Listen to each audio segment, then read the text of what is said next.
social commentary is at the end of the day, you still live with your parents and are kind of a loser. I don't know. Hmm. I feel satisfied. Um, You've punched enough I've Nazis and bystanders. yes, I Yeah, have I punched my really dig fill this of game. It's Nazis and Yeah. bastards. Yeah. I think there's it's got some potential. The way I compared it was Watch Dogs meets Werewolf. I Yeah, think there's something they there's did a something nice job polishing that up. I mean, it yeah, felt like it was a solid gameplay, and they had a plan for how it was going to play. And I love the social media feed. I just think that was a great Hmm. way to identify your targets rather than the obvious enemy. Hmm. Yeah, I liked it. It's a very good game for having a week to put it together because you've got a fair bit of complexity going on.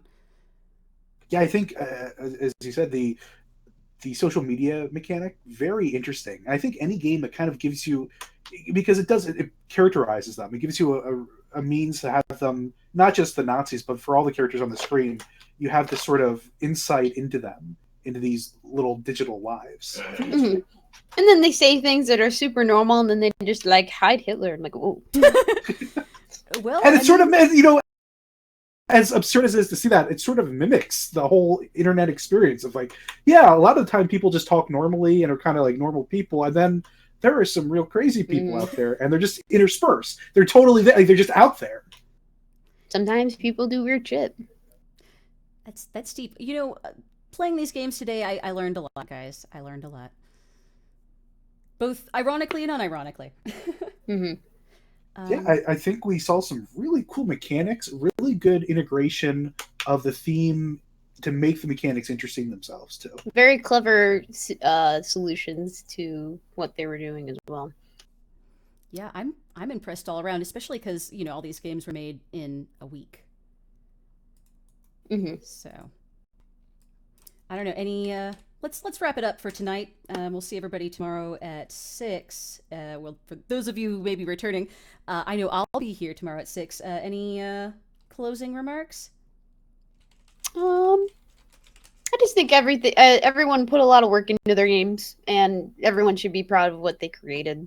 Mm-hmm. Even if like there was some technical issues, or the game wasn't played right, it's like it's just a good learning experience. So thanks everyone who made a game. Yeah, totally. I mean, game dev is never easy, especially when there's limitations, constraints. A week is not very much time at all for a game project. So Mm-hmm. anyone who's able to finish a game and submit it and get it in, congratulations. That's the hardest. That's so incredibly difficult, and you're able to pull it off. Hmm. Yeah, I would agree that just the amount of work that people put in just one week. I've done some of the 2-day game jams myself, and it is extremely difficult to finish a game. I mean, I've worked on projects that went 5, 6 years before they finished. So doing a game in a week, even if it's small, if you've got any level of polish, any level of gameplay, if it functions at all, is an amazing feat. And everyone who did those games should be proud of themselves. Hmm. And just as a note that even though not everyone's going to win, for 4 categories, the winners will at least get a little bit of something. I'm making buttons for the winners, and the best jam will probably get like a couple extra.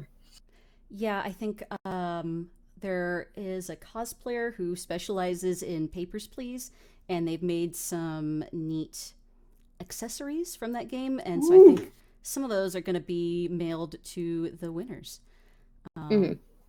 So that's awesome. Also, a lot of cool things happening tomorrow. In addition to the games, we've got Nito guests such as John Warren and Marvin Exposito, known as the dev of Share with Your Dad Simulator. So a lot of cool things coming up. Hope y'all join us. Hmm. All right. Bye, everybody. See ya. Bye. Thanks for coming out.